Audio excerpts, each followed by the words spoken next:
Doctor Malathi Krishnamurthy ಅವರಿದ್ದಾರೆ. ಅವರು doctor Gururaj Bhat ಅವರ ಫಸ್ಟ್ ಬ್ಯಾಚಿನ ವಿದ್ಯಾರ್ಥಿ. ಅವರು ಮಿಲಾಗ್ರೆಸ್ ಕಾಲೇಜ್ ಕಲ್ಯಾಣಪುರದಲ್ಲಿ ಪಾಠ ಮಾಡ್ತಾ ಇದ್ದಾಗ she is the student of that first batch of doctor Gururaj Bhat. She is a teacher of history and a historian in her own right with a doctorate in history, and she has taught in Bhandarkar's College, Kundapura. Ladies and gentlemen, Dr. Malathi Krishna Moorthy. Sir of the Trust, Dr. Paduru Gururaja Bhat Memorial Trust, office bearers of the Trust, members of the Trust, eminent scholars here, guests, and my dear young friends, my most respectful salutations to you all.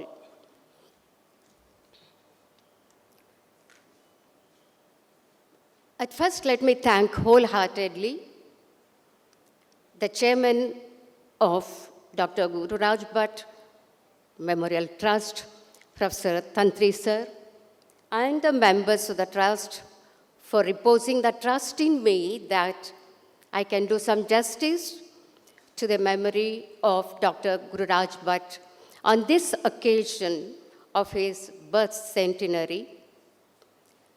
Sirs, I feel proud, honored, blessed, and humbled. 1967 to 1970 were the years when my future was shaped.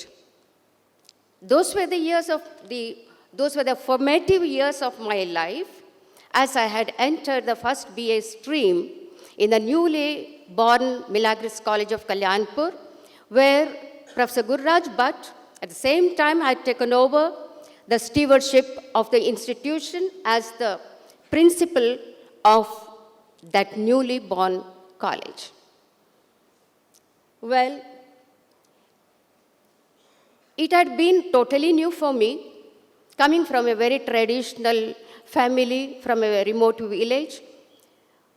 The very scholarly look of the principal created a sort of fear and panic in me, whether I would be able to continue my education there in that campus, because everything was new, not only as far as I was concerned, but for all of my classmates who all came from a very remote village to a remote village where this institution was founded. Well, I didn't know that unknowingly my future would be shaped, mentored, and influenced by that great teacher at the feet of whom I pay today my most respectful homage in the form of a few words, not many, because I am given just the time limit of 20 minutes. If sirs permit me to just take over 5 minutes, I don't think. Anyway, we are eagerly waiting for hearing Dr. Vikram Sampath. Right. Dr. Gururaj Bhat, as a teacher, as a principal, had been very much humanitarian in his approach. Though he was very strict and stern in his demeanor, we all used to be afraid of him, but that soldierly work of the principal in the corridors of the college, the scholarly lectures in the classroom, his very simple but stern look through that thick glasses, spectacles, impressed us so much so, of course, me and my classmates, that as he was coming in front of us, we all used to go to the side. Believe me, most of his values which he personified, simplicity, hard work, commitment, passion for studies, research, All this got internalized in me unknowingly. And today, if I could do something in my field, it's all because of my teacher. I was a PUC science student, but I joined the BA stream not because I got less marks in PUC, but because I had no other option. As I used to say, most of the girls of the lower middle class of those days, coming from traditional families, we had no future plans, but as and when the chance came, we took it. It happened with me also. I took BA stream as a chance, not as a choice. But 3 years after, I came out with flying colors with a rank, a gold medal in economics. All those credentials, of course, apart, what I would like to say is, in spite of the job offer for me from a bank at that time, in those days, the rank holders were given instant appointment orders. In spite of that, I said, no, I'm not going to do that. I'll take up post-graduation. Well, under post-graduation, my father forced me to take up economics because I had a gold medal. But I said, no, I will do history, post-graduation history. And if I'm blessed with some more chance later in life, I'll do my doctorate. And here I am. Blessed I am because my future, my vision of life had been totally influenced by my teacher, who was totally involved in the classroom lectures. I wanted to internalize everything what he was doing. Well, sirs, I would like to make a humble confession that my teacher was disciplined, very strict, everything is true, but he had a very soft heart for the students. He used to inspire students and the colleagues also. I've come to know that many of his colleagues were inspired by him to take up research in one way or other, to write. Even colleagues from other streams were asked to write small books for the IB at Prakashana of Bengaluru on the topics of history. He was a source of inspiration not only to the teachers, but also to the students. Well, we used to hear the stalwarts in different fields, especially literature. I remember having seen and heard lectures of Tarasu, Anakru, and others in those days. It's all because of the all-round development of the personality of the student, which he aimed at as the principal and also as the teacher.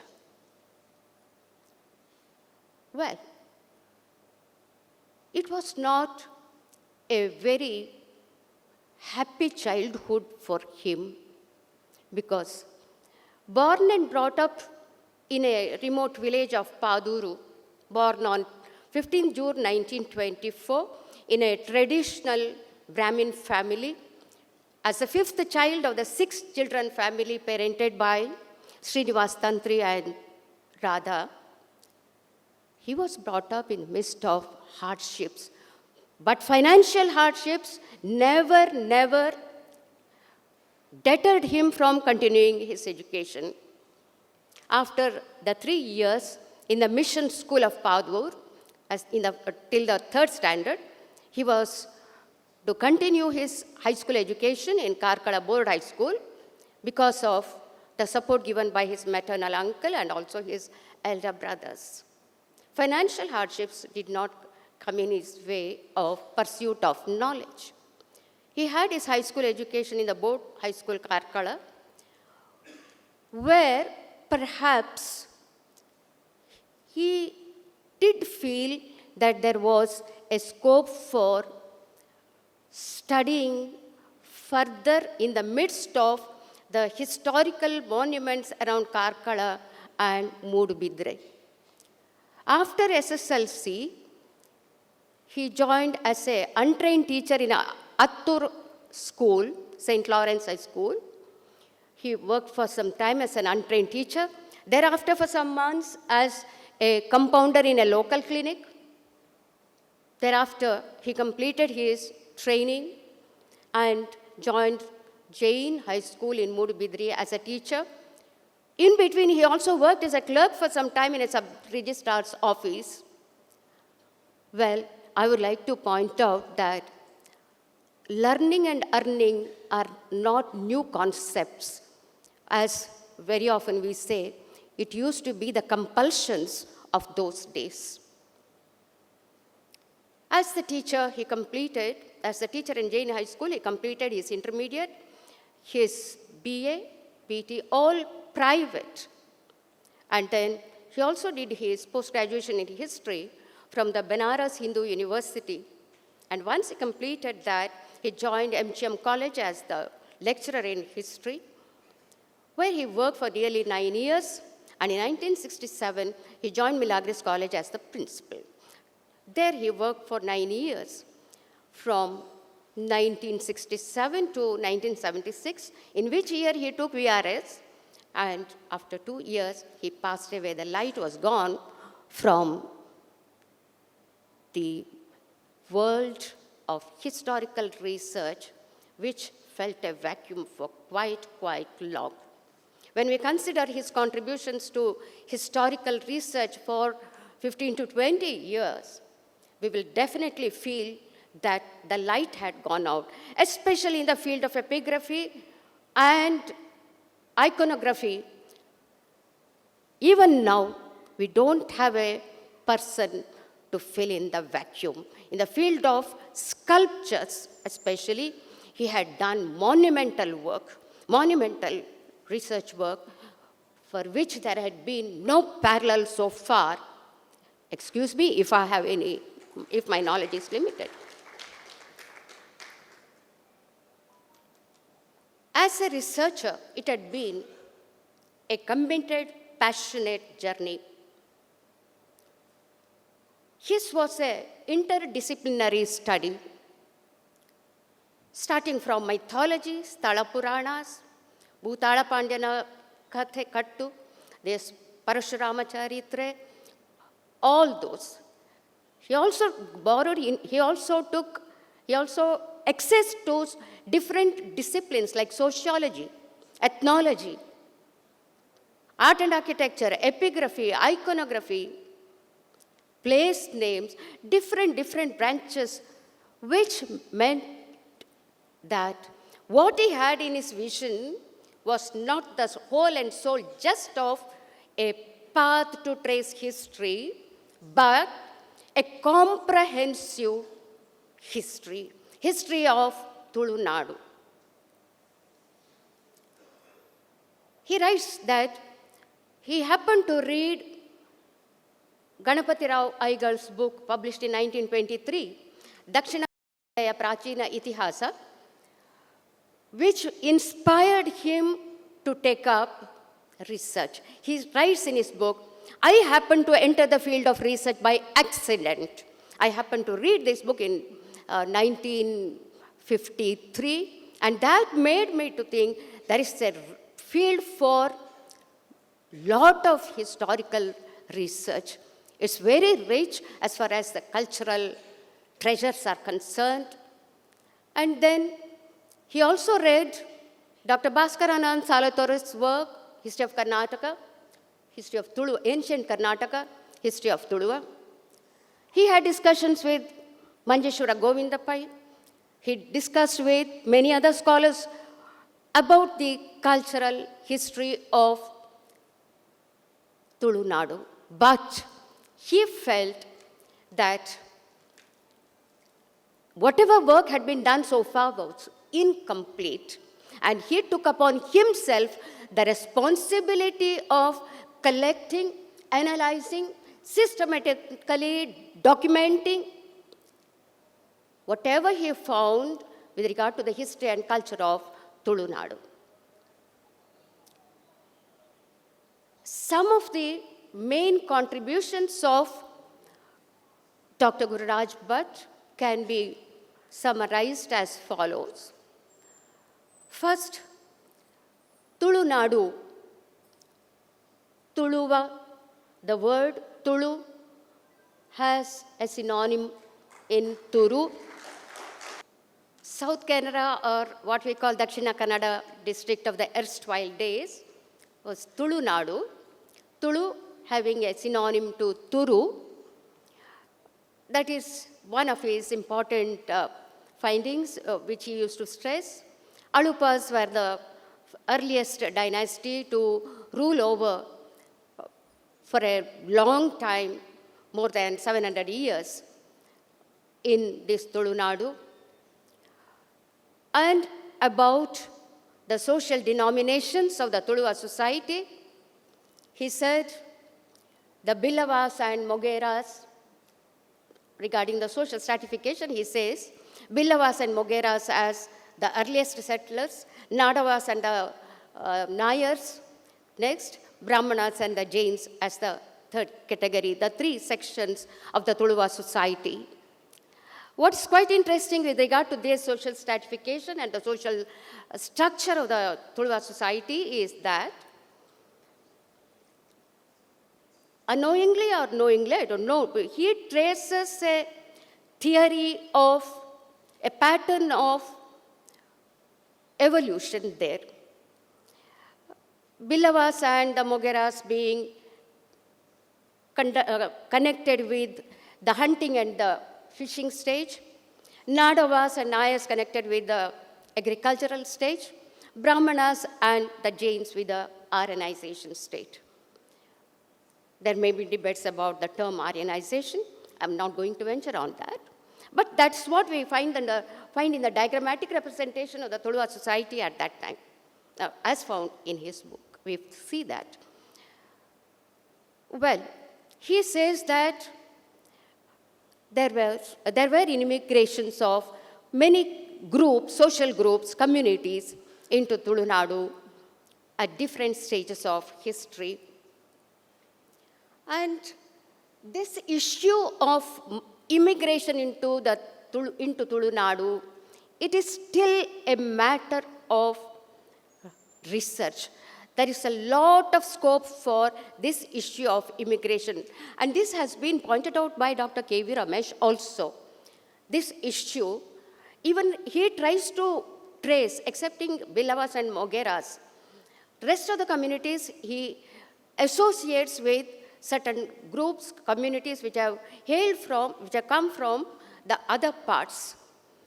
Well, for Brahmanas, we say Kupetturu and Talagunda, from where they had come down to Tulunadu.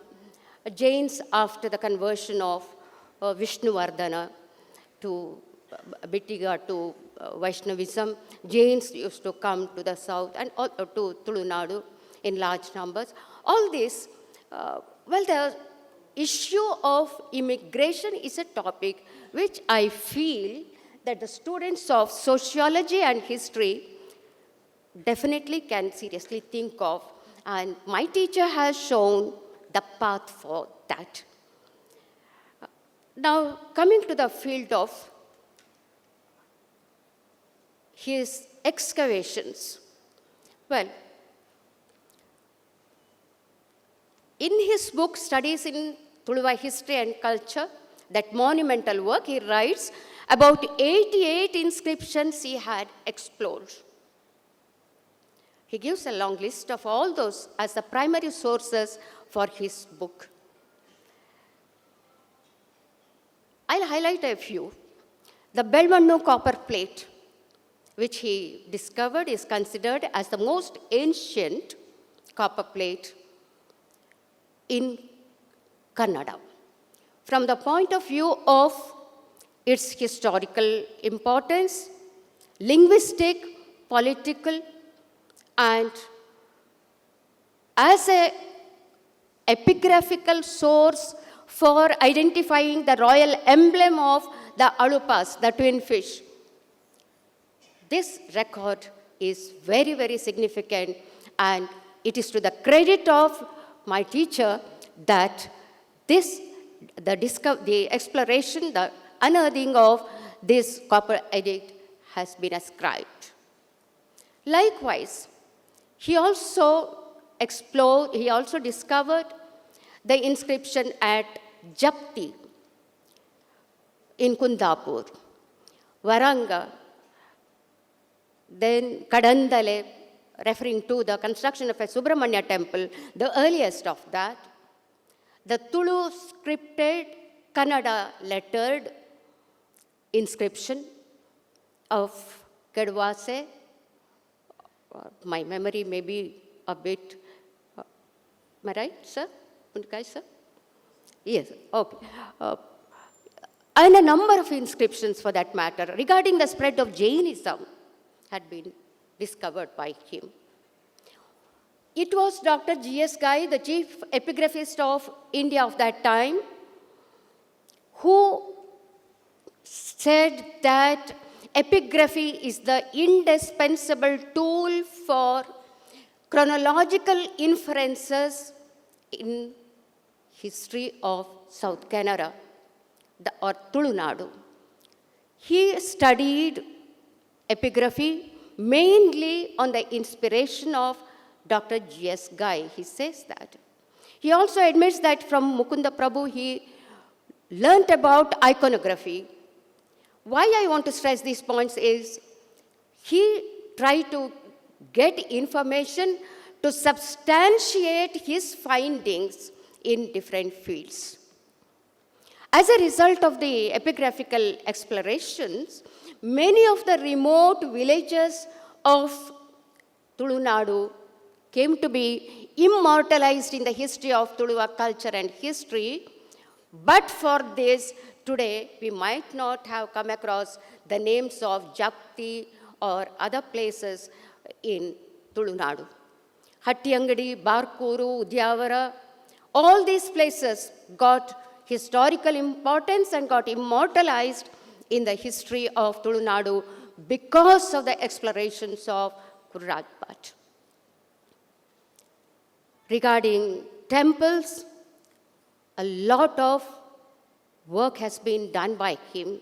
His studies in Tuluva history and culture, the monumental work, the life work of Dr. Gururaja Bhat, contains a detailed information about the temples, starting from its style, the evolution of temple architecture, the different temples of Tulunadu, which were to worship certain, even some unknown deities. For example, Dwajeshwara of Koteshwara, Trishulini of Baluppa.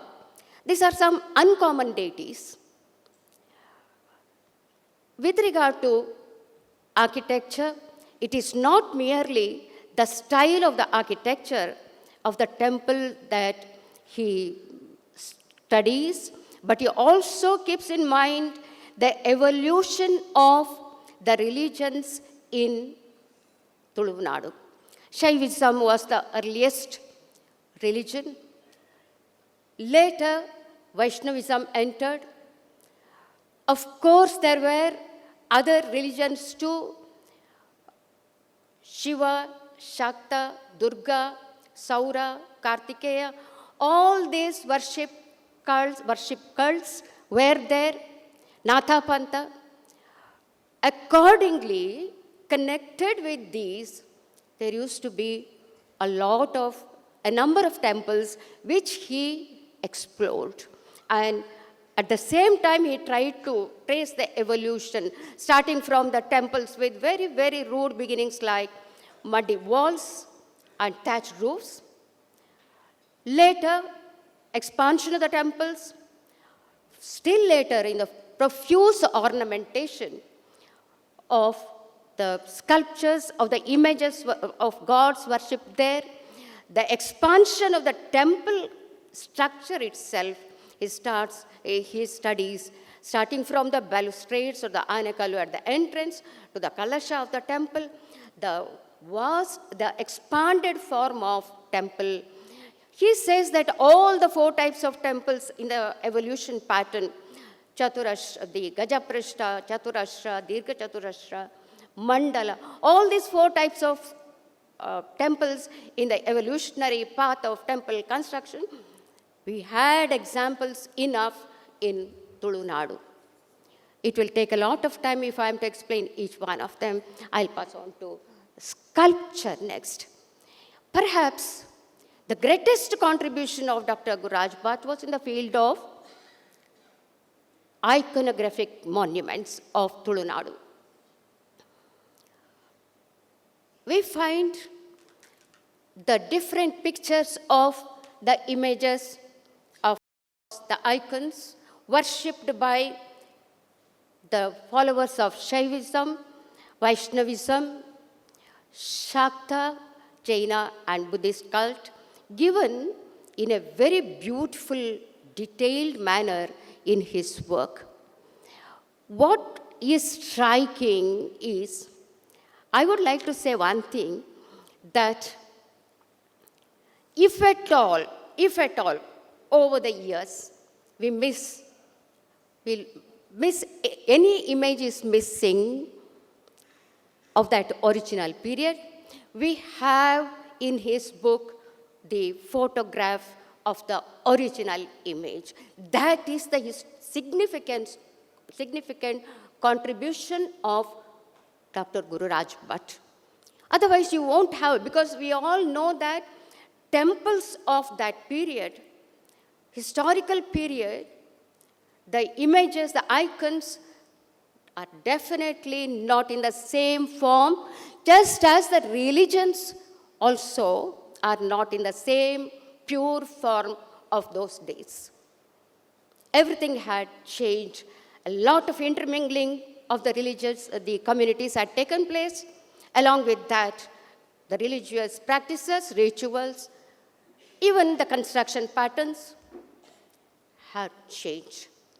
Coming to the Ganesha bronzes, of course, there are a lot of them you find in that book, hundreds of plates giving the pictures, the photos of different bronzes. But what is striking is some of the sketches made by him regarding the postures.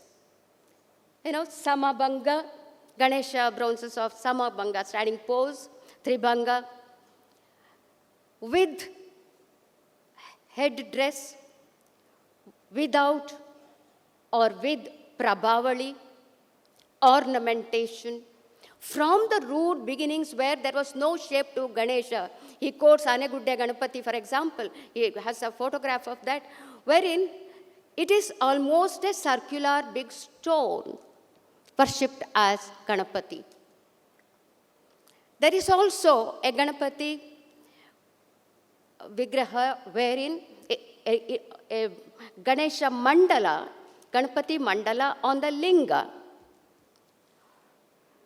And then you have Ganesha bronzes, most of which were for the worship in houses, which have a bowl-like kirita, conical in shape.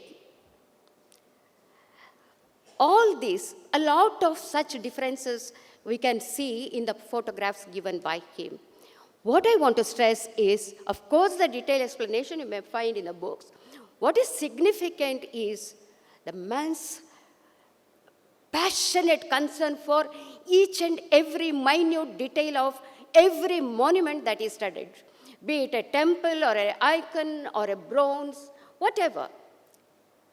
The minute details of these he tried to study, and at the same time he wanted to document it. The photographic documentation, publication of his findings immediately, soon after discovering that, in the newspapers, journals, souvenirs or magazines or colleges or high schools, both in English and Kannada. These were entirely his contributions. It was Dr.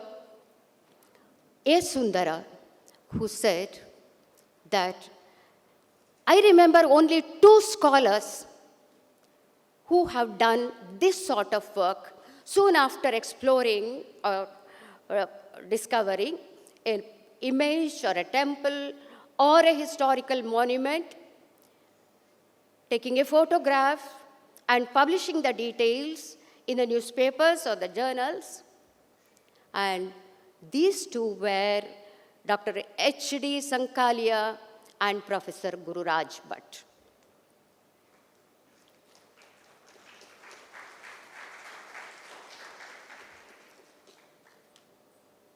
his work, his contributions were also in the field of place names, which were not done till then.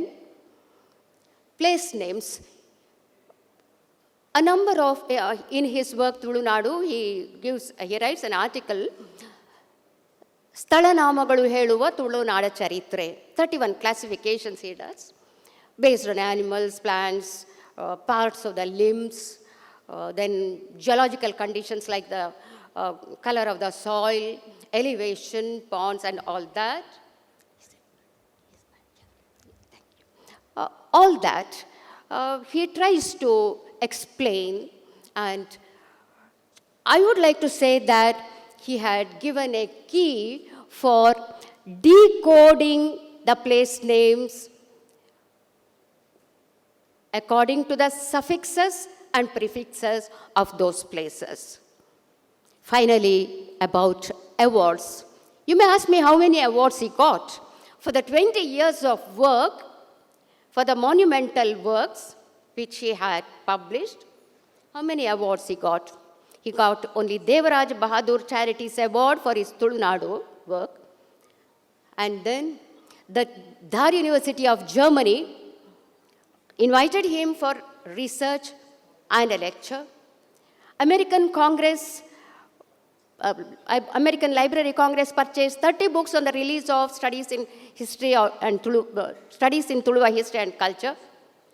Apart from that, the epigraphical department, the advisory committee of the Department of Archaeology of the state appointed him as a member of the advisory committee. Apart from that, no awards. He was a self-made scholar. He himself financed the publication of book, a sole fighter.